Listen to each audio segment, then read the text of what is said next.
Ladies and gentlemen, we are back. Unfortunately, did we get off an episode to make our predictions for Canelo and Triple G? Yeah, we did. I believe we did. If we. Man, I don't know. My work schedule been so crazy. At the end of the day, man, the fight happened. It was an incredible fight. So we're here to give you our take on everything. I'm gonna have Dennis kick it off. I'm Frank. That's Dennis. We're about to get this popping right now. So Dennis, just initial thoughts on the fight. Forget the scoring. Just as soon as the fight's over, what were your thoughts? As soon as the fight was over, my thought was immediately, damn, I thought Canelo won it. I differ from many people because there's not most people think Triple G won, and I cannot honestly be mad at that. Yeah. It's just the same thing like with Kovalo versus Ward, number one. Yeah. Whenever a fight that close is not that much separation from it, you really can't be mad at somebody if they favor one way or the other. Because it was so close. You swing a few of those rounds, a case can be made for anybody. Yeah. So, but I just figured Canelo, cleaner shot, more powerful shot. Even though I'm not saying to say he hurt Triple G because he didn't. And I don't think he hurt him. And if he did hurt him, Triple G had a really good poker face. But he just landed the cleaner, bigger bomb. Triple G was more busier. You working at jab, but I just felt like Canelo did what he wanted. You know what I mean? Like in the aspect of he laid on the ropes when he wanted. He counterpunched when he wanted. You know what I mean? He was able to do what he worked his game plan effectively. Because and you know what? I'm even willing to say this thing. The reason why it may look that way because I thought Triple G was gonna come. I thought he was gonna be I thought he was gonna hurt Canelo, like put him down, at least like make him take a knee or. Yeah, yeah. I thought that was gonna happen, and I thought Triple G was just gonna pour it on Canelo, and I figured, excuse me, Canelo would have to come back, get himself straight, and then fight back from that. But that didn't happen. Canelo showed that, he has a sturdy chin. Yeah. Both of them did. Yeah. So, the way that Canelo held up and was able to fight and stay on the ropes and hit him, and you know what I mean, and dictate his game plan to me, I just felt like Canelo was by the slightest margin, I just felt like Canelo won. Yeah. That's just how I felt. I mean, anybody that feels Triple G won, I'm not going to argue at you. I'm not going to get mad and say what people are saying. He was robbed. Nah, that's ridiculous. I'm not going to say that. But yeah, that's just my thoughts at the end of the fight. And then I thought Canelo won. Then the very thought right after that was, they got to do this again. Yeah. See, my thoughts were, as soon as the fight ended, my initial thought was, there's nobody at 160 that are beating these guys. I love me some Jamal Charlo. He's still a little bit unproven, but I don't see it at this point, man. I think he loses. I think he loses to both. I think the guy that has the ability to beat both, obviously, is Danny Jacobs. He showed that in the Triple G, his Triple G fight. But that was my first thought. Second thought was, my prediction was almost correct. Like I said, I don't remember if we had a prediction episode here, but we probably didn't. I don't remember. But I know my prediction going into the fight was Triple G TKO 11, and the reason I felt that way was because I thought it was going to be hotly contested. I thought he was going to make Canelo work when Canelo didn't want to work. We all know that he likes to fight in spurts, right? And my prediction almost came true because he tired in that second half of the fight, like I thought he would. But I'll be damned if he didn't cup his balls and say, I'm not going out like this. And he swept those championship rounds. He won 11 and 12. 10 was iffy. I did think it was weird that he won 10 on all three judges' scorecards because that was such a close round. Nonetheless, my second thought was, man, I was almost correct on my prediction, but Canelo just proved me wrong in that second half of the fight. Those middle rounds, he started the gas, and then come those championship rounds, he just went right after it. And then, and I guess I should say I did score the fight 7-5 for Canelo. First watch. That being said, that was the least confident scorecard I might have ever rendered out. Because it was I'm serious, because as soon as the fight ended, I do it on my iPhone notes, And I tallied it up, and I was like, damn, 7-5 Canelo. But then, even in my mind, I was like, but it feels like Triple G won. You know what I'm saying? So, like, those thoughts in my mind, I'm like, I'm glad I'm not a judge for this fight, because there was a solid 5 or 6 rounds that could have went either way. So, I'm in the same boat as you when I'm hearing people, oh, Triple G won, 9 rounds to 3. Canelo mopped the floor. That was, honestly, I can't make the argument past 7-5 either way. That was such a close fight. Some of these rounds were razor thin. And, we'll always have a tough time deciding who's winning rounds when it's hard to tell who's dictating the pace. Because, the first 4 rounds, Canelo dictated it, right? The middle rounds, so your rounds 5 through probably 9, Triple G dictated that. Now, rounds 10 through 12, that was just high octane, high pace. They were both going for it, right? And, I mean, no one really took control of this fight. It was back and forth. Anytime Canelo, landed something big, Triple G was looking to land something. They both, first of all, the one thing that people aren't talking about is they both displayed great defense in that fight. For as much offense as there was, obviously Canelo had the superior head movement and he looked brilliant at times. But Triple G was, moving, controlling the distance, avoiding shots, using, parrying shots with his gloves. And from the defensive standpoint, they both did a great job. That being said, my mind was scrambled afterwards because I was like, man, I have it 7-5 Canelo, but because I had it so close and there was swing rounds, I could see these judges giving it to him fairly wide. So when I heard that 118-110, I was like, man, they're all about to give him a 18-10, 17-11 Canelo win, and I was like, that's ridiculous because I could see 15-13. But I could also see, just like you said, why someone thought Triple G won that fight. I mean, he landed a lot of very good shots. He was the more consistent guy. What it came down to was that he did consistent work throughout almost every round past round 4. He continued to come and continue to land a jab. That's why I understand it when people say he won. You know what I mean? Right. He gave him a body of work that they can continue to see and relate to. Right.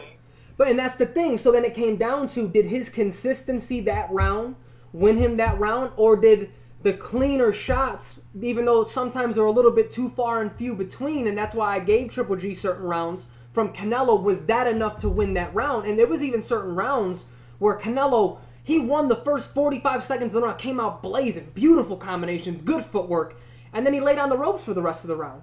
You know what I mean? And there was time me and you were messaging, you were like, I thought Canelo took that, and I was like, I could see that, but I thought Triple G was more consistent. You were like, damn, I don't know. It's really just perspective on something. Right. Honestly. Right, and that's what I was saying. So it was like, it's tough for me to give someone a round that they only fought for 45 seconds. Like, granted, it was a brilliant 45 seconds. Let's not get it twisted.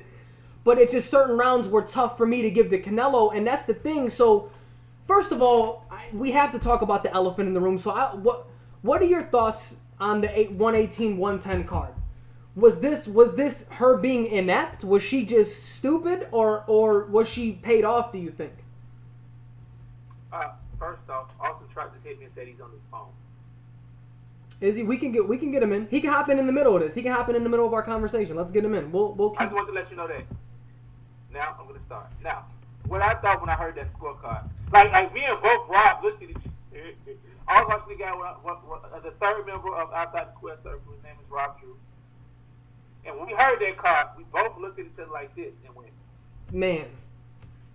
You know what I mean? Like, we both thought Canelo won, but we looked at each other like, he didn't win like that. No. You know what I mean? No. That's both of our looks is like, what? So, when I put thought to it,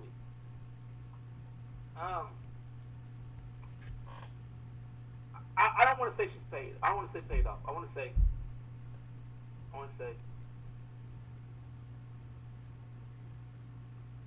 I feel like some people go in with a certain type of biasness.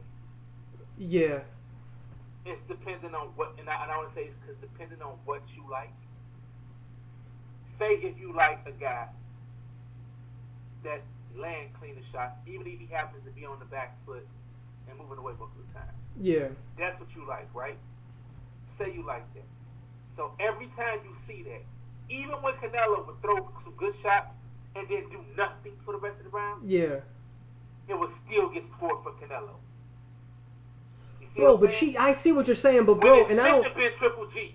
and I felt when it should have been Triple G. Yeah, And yeah. I felt like they gave away rounds that clearly should have been Triple G, and gave them to Canelo, and they got a thing to it. Was like, because look, this is how like, and I'm trying to think in the mindset of a judge.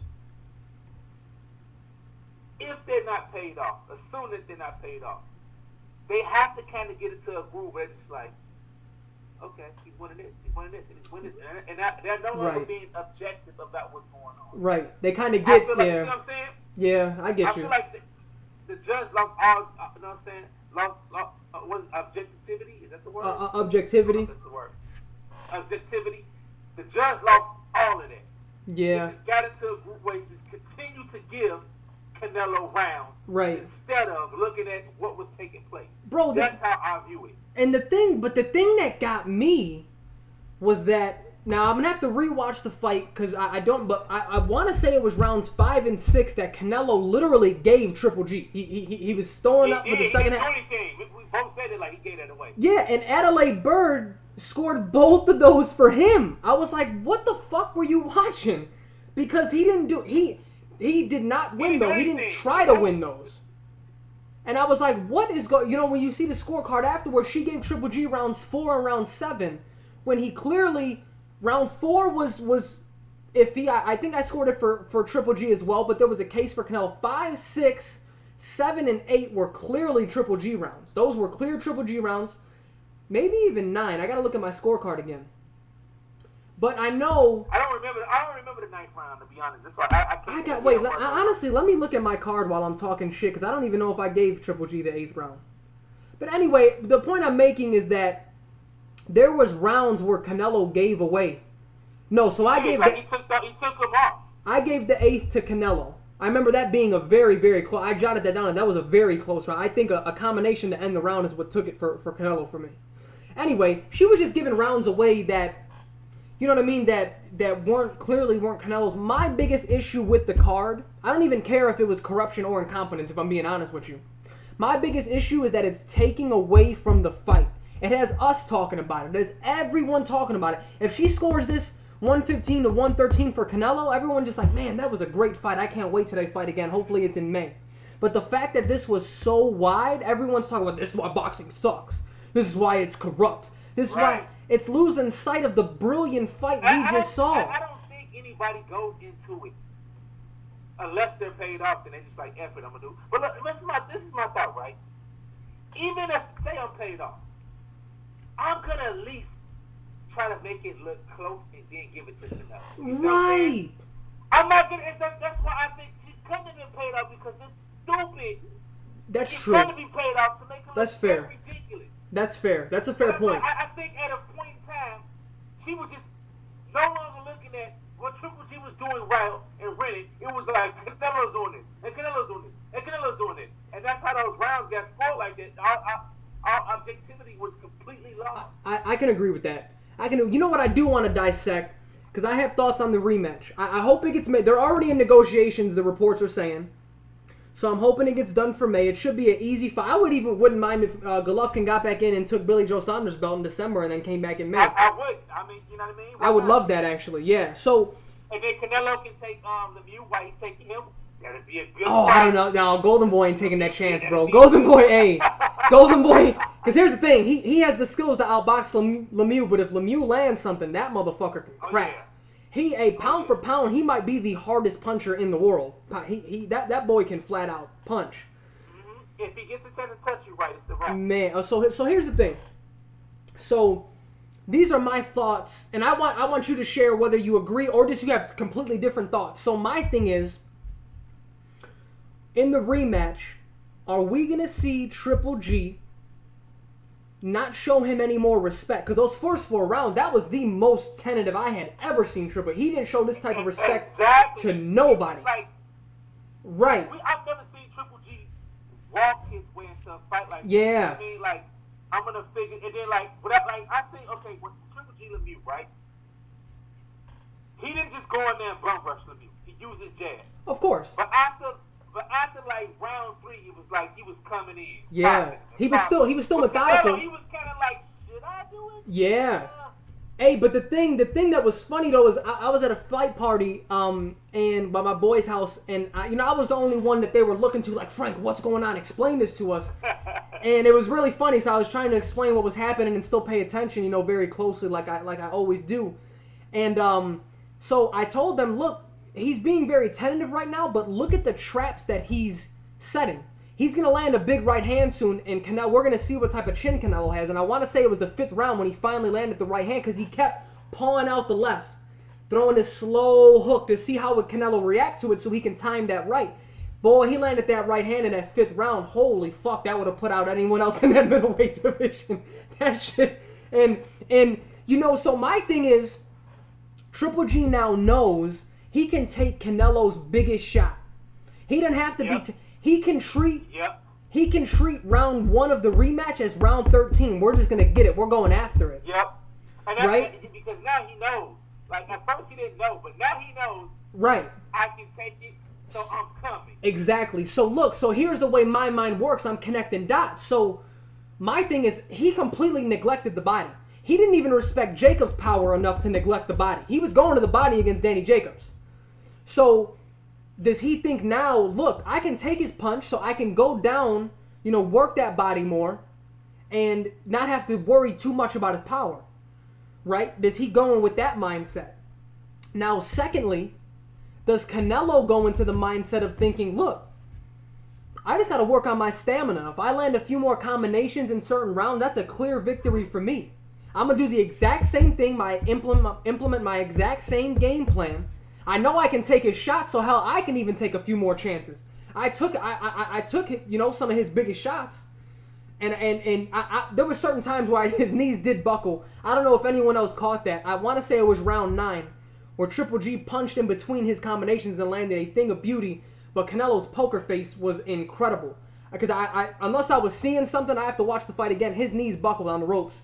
And he just looked at Triple G like, nah. And I was just thinking like, no, that wasn't a nah moment. You just got hit with something big. Anyway, does he go in thinking, look, I could even take a few more chances, implement the same game plan, work on my stamina, and I get the easy win? You know what I mean? So like, who do you think, I guess I was long-winded, but who do you think has the advantage going into the rematch? They both know what they got now. Honestly, I would say, it's tough. It's tough, man. You know what? I'll say this. I think we see the second time what we thought we would see the first time.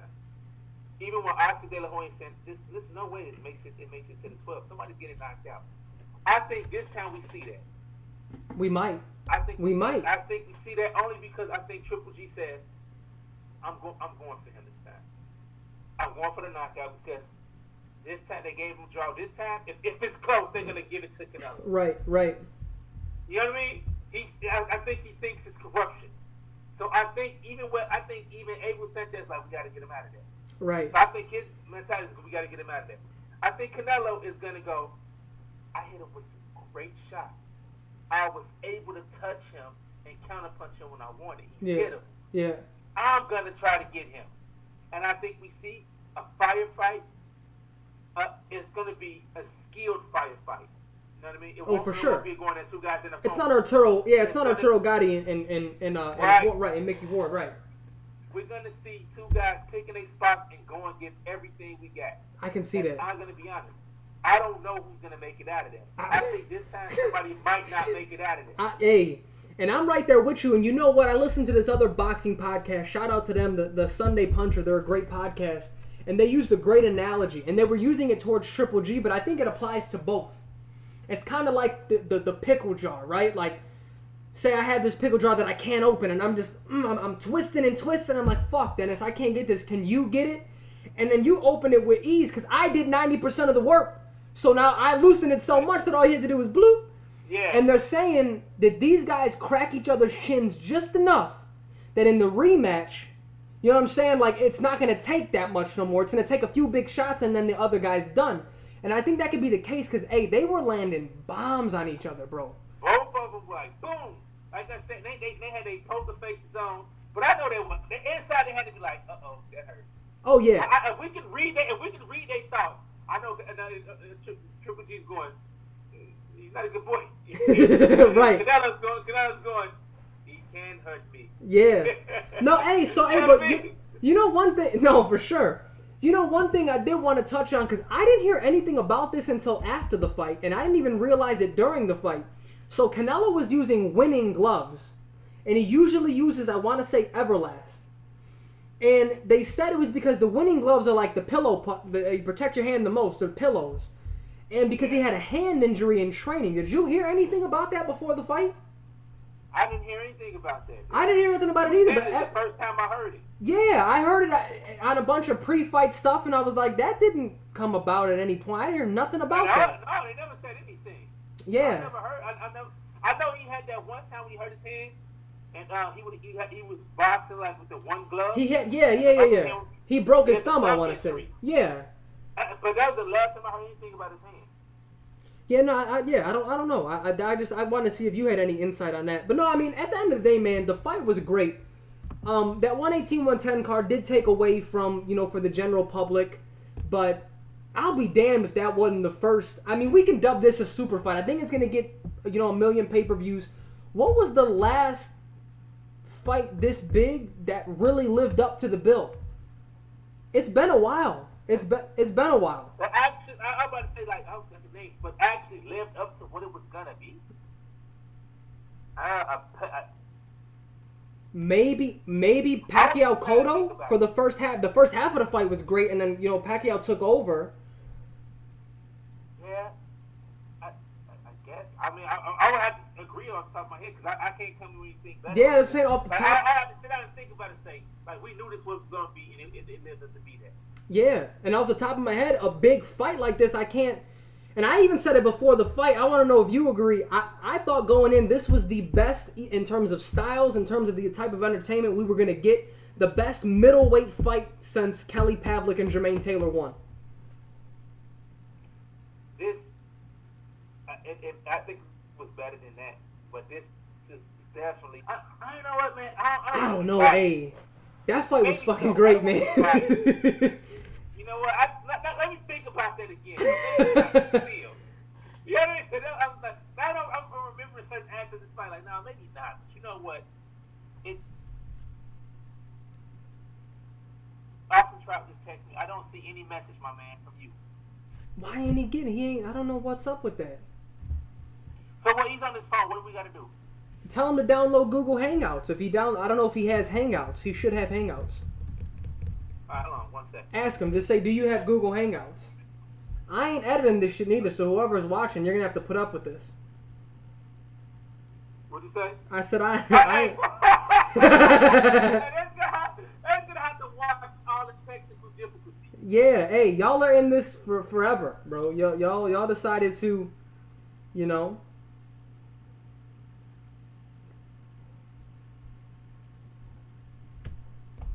gonna have to deal with this. We're trying to get No Doubt Trout here on the video with us. We're having some sort of technical difficulty. He's got a big fight coming up against Jarrett Hurd.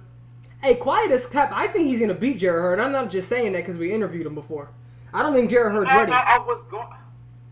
Listen, I respect Jarrett Hurd. Jarrett Hurd has a ton of potential, but only from what I saw with that Harrison last fight, he got touched a lot. He got touched a lot, and he was getting comprehensively outboxed until yeah. He wasn't. He caught him. Well, honestly, but the thing was, it's not even that he was losing. Well, and it's not even that he caught him though. It was the fact Harrison just started getting tired. Yeah. Well, he caught him and he hurt Harrison, and then that was the start of the end. Yeah. Yep. He poured it on. It was the start of the end. But Trout, once he touched him, because we all knew Harrison had like chin issues. Yes, he's chinny. He's chinny. Yeah. He touched him good. Right. He was losing. But you're not. I was like, with Austin Trout, if Austin Trout that shows up that fought Canelo, that Austin Trout that gave that hell, the Austin Trout that I thought beat Jamal Charlo wins this fight. You know what I mean? Like hey, Austin Trout still got some fight left in him, man. I think he's winning that fight. I don't know if it's an upset. I haven't looked at the Vegas odds or anything like that, but I definitely got him winning that fight. Listen, and Herb was pretty much saying he took this fight simply because he wanted a name to solidify, he is what people say he is because he's like he realized the Harrison fight wasn't his greatest performance.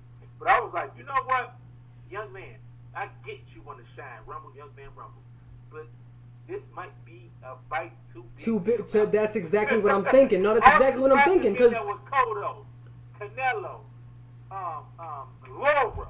Do you know who you getting in with? This guy has seen. That's what I was gonna say. And did they give? Was that a draw against Jamal Charlo? That was a split decision win for Charlo, right? Charlo won. Yeah. Okay. So his 3 losses are 2 heavily disputed losses against Canelo and Jamal Charlo, and the only definitive loss we have is against Erislandy Lara, and it's not because Trout can't fight, it's because it was just a weird style. The styles just don't. That's a tough fight for him, regardless.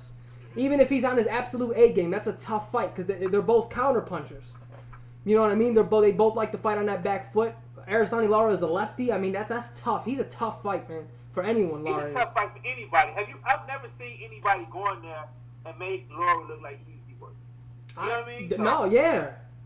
No, not at all. Not at all. He's a tough out for anybody. Hell, he might beat everybody in at 154 if we're being honest. All he has to do is let his hands go a little bit more. That's a bad dude if he would just let his hands go some more. But we'll see. I don't know. We're still trying to get Trout on. So let's keep. What else do we got? Oh, we got to talk about our boy Andre Ward, man. Yeah, that was out of nowhere. It felt so random to me because the 2 things that we heard. I heard that him and Bellew was talking about doing something. That's the last I heard. Like last week, like him and Bellew was supposed to be talking about doing something. I was like, okay, it's gonna be an excellent fight, especially if Bellew doing the trash talking and you know what I mean. Like, I thought that's what it's gonna be. Yes, I mean I don't know what happened, but just reminiscing on his career, man. There's just certain fighters, and 2 of them happen to be 2 of our favorites, and they just happen to retire this year, right? I understand that not everyone is going to be a fan of somebody. I don't understand that there's certain guys out here that still don't command the respect of true boxing fans. How can you not respect Andre Ward? And the other one is Tim Bradley. The other one is Timmy, but we can't touch on him right now. We got to get to Ward. We'll talk. I could talk hours on Tim Bradley. That's my boy. How can you not respect Andre Ward? He fought. He's never ducked anybody. He never ducked and dodged. The only thing I could hear from someone is that he didn't like to fight away from his home. Right? Understandable gripe. But when did he ever get a decision he didn't deserve at home? He was whooping people's ass at home. Why does it matter where it was? You know what I'm saying? It's not like he got questionable decisions. Most of his fights he won convincingly. The only fight I've seen him in that I thought he lost was Kovalev 1. And that was disputed. I could see why people thought Andre Ward won that fight. That was a great fight. Andre Ward didn't lose very many rounds in his career, let alone fights. It's ridiculous. Technically, he lost 0 fights. So, but hey, man, congrats to him. He decided to retire. He didn't let the sport retire him. So am I disappointed? Right. Yes, because I did want to see him in there a few more times. He's 32. But at the end of the day, here's the thing with people, and I'm rambling because Andre Ward is my boy. And I want you to kind of touch, give your thoughts. But the thing that people don't understand is that this shit ain't a game. And we've said this before. This shit is not a game. His last 2 fights, he took a lot of punishment. Kovalev is a fucking killer. Kovalev is a stone cold killer. That first fight, for that first 7-8 rounds, Ward was getting touched a lot. He was getting touched a lot, and those did not tickle. He was hurt.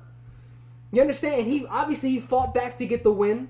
Even in that second fight, Kovalev was landing some good shots. Those aren't 2 easy fights. So what I'm saying is, people are like, he's only 32. How can the wear and tear be too much? Those 2 fights honestly could have took everything out of him. You could be done. You leave after fights like that. You leave a piece of yourself in that ring that you're never gonna get back at the end of the day. And it could simply be that. There's no shame in that. He won both of those fights. But people don't realize that shit like that takes a toll on fighters. So the fact that he still has his wits about him, he retired undefeated, made $4 million the first fight against Kovalev, and then 6.5. Shit, he's probably. His lifetime earnings, he's probably sitting around 20 mil, which is a lot more than most fighters make in their career. So I'm proud of him. He's one of the best fighters I've ever seen in my life. At the end of the day, he's one of the best pound for pound all-time fighters I've seen in my lifetime. Granted, I'm young, I'm 25, but that's still saying a lot because I've seen great fighters. So I don't want to keep going off on a tangent. What are your thoughts on our boy Ward? One thing that I heard somebody say is that when he had the legal issue, that took 2 years of his life that he could never get back. Yeah. 2 years of his prime. Yeah. You said, like, that alone, 2 years of your prime, you were at your absolute best, gone. Yeah. Fighting just to get free to fight again. Then you come back, you take really 2 fights just to take the hardest test of your career. Yeah. After that, do we have more that he needs to prove? No, not really. Do I want to see him more? Sure. Of course. But Ward is who he is right now, and he's a Hall of Famer. Yeah. He's a guy he's an Olympian. He's a Super 6 winner. He hasn't lost a fight since he was 12. Yes, division champion. Like he can sit back and look at he can say, all right, what else am I gonna do besides go up to heavyweight and maybe lose badly to AJ or Wilder? Right, he's too small. He's way too small. That's what he wanted. That's what he wanted to do. Like eventually, that's what he wanted to end. Like right. Besides that, what else is he doing? Is he gonna fight Adonis, who, like as he said, wouldn't even fight Kovalev? That for 2 years they could have fought, and he did. He came there and fought him twice. Yeah. What is he gonna do? Wait till Badu Chak gets the title and maybe fight him? Which would be He doesn't need. He doesn't need it. He don't need it, but that's a fucking great fight. Go ahead. I didn't mean to cut you off. That's a great fight. That's it is. It's like, so I understand him. He sitting back and he said, like, it's a like guys like Ward. They're ultimate competitors, like Floyd. They're the ultimate competitor. Yeah. When like Floyd retired how many times? Like when he was younger, like I said, Floyd just needed a break. Like he felt like he did everything. And once you sit back and you see some guys that these are the new killers, nobody can beat these guys. Yeah. They're competitive. They just start to say, wait, they think he's as good as me. Right. You know what I mean? That's what it might have to take for Ward to come back. Mm-hmm. For people to say, Ward, you were good, Ward. But this guy, he's different. You know what I mean? Yeah. For him to push himself to that next level. For him to be the guy he needs to be to win. Right. So I respect if he don't listen. It's better to retire because you don't have the motivation than to fight for money and lose. Yeah. Because you're not motivated. Exactly. I can get a couple more million. Why not? Right. And then lose and put a stand on your record when you really weren't motivated to fight. You know what I mean? Yeah. So I definitely respect that he didn't go in there and get her to say, okay, well, I guess it's time to go. He decided it's time to go when he listened to his body and his mind. So with that being said, am I sad guys like Ward and Tim Bradley that will fight anybody, give their heart, go to the ends to win? Yeah, the sport needs fighters like that. But you know what? Only thing that means is that new stars will have to be born. Yeah. We're going to have to see what these new guys get. We're Yeah. going to have to see how far Crawford can take it. Yeah. How far Spence can take it. How far Deontay Wilder and AJ can take it. Yeah. We're going to have Canelo's to see still in that mix. what How these far? guys can bring. Yeah. Yep, That's absolutely. the way I look at it. So then, yeah, no, and I agree with you, and I don't want to be too much longer. I don't know how much time we spent, but I do have to go to sleep here soon. So, who the hell is number one pound for pound right now? Just when we finally got someone solidified, Ward goes and retires on us. Because my thing was, at the current moment, I have Crawford number 2. But as weird as it sounds, this sounds stupid. It really does. But I don't feel, even though naturally, if number one retires, I don't just go and make him number 1 because Ward is gone now. That's my point. That's my point. So who the hell is my top 3? And you know why I say that real fast? Go ahead. Go ahead. When Floyd left and Ward was number 2, what did Ward say? I need to fight and prove I'm number 1. Yeah. And Yes. he fought Kovalev. Yes. You got to prove that. You just can't be given to you. Right. So if you want to ask me, there is no number 1 right now. And that's what I mean. And Crawford has a position to fight and prove it.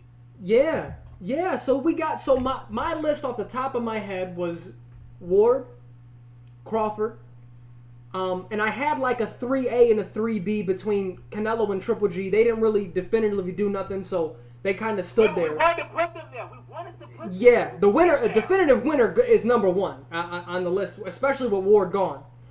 And then then you have your Lomachenkos, your Rigondeaux, your Mikey Garcias, who still need another couple wins to really catapult into that solidified. But like no one's solidified at number one right now, and that's going to be a thing of beauty though, because you know what?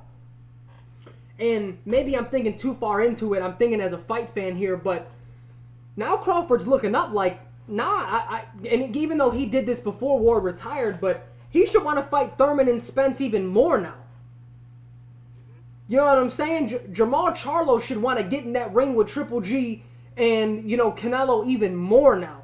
These guys who were right there on the cusp should want to get in there. Deontay Wilder should want to, after his fight with Ortiz, given that he wins, want to get in there with AJ. Want to bring Tyson Fury out of retirement. I want that. I need that number one. Now that it's up for grabs, you know what I'm saying? A lot of people have a lot to prove, man. It's going to be fun. It's going to be fun because this year has been the best year for boxing in a while. I'm hoping we can build on that for 2018, man.